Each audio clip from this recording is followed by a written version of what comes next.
এবার সন্তানকে স্কুলে পাঠিয়েছেন, আপনার সন্তান হয়তো হাট্টিমা টিম পড়ে, কিন্তু আল্লাহ সেই শিক্ষা দিতে বলে নাই।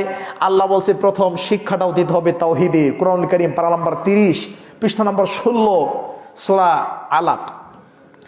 ইকরা বিসমি রাব্বিকাল্লাযী খালাক খালাকাল ইনসানা মিন আলাক। পড়ো তোমার রবের নামে, তোমার আল্লাহর নামে যে তোমার সৃষ্টি করেছে। তাওহীদ না?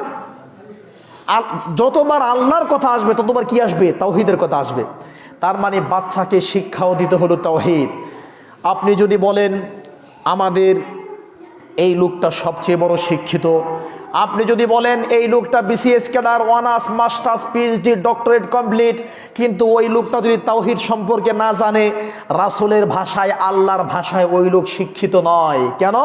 কোরআনুল কারীম পারা নম্বর 26 পৃষ্ঠা নম্বর 8 লাইন নম্বর 1 সূরা মুহাম্মদ আয়াত নম্বর 19 আল্লাহ বলছেন ফা'লাম আন্নাহু লা ইলাহা ইল্লাল্লাহ। ফা'লাম, নবী মুহাম্মদ সাল্লাল্লাহু আলাইহি সাল্লাম আপনি ঘোষণা দেন, আপনি বিদ্যা অর্জন করেন। প্রথম জ্ঞান আপনাকে অর্জন করতে হবে কিসের? লা ইলাহা ইল্লাল্লাহ। সুবহানাল্লাহ। এটা কি তাওহীদ না?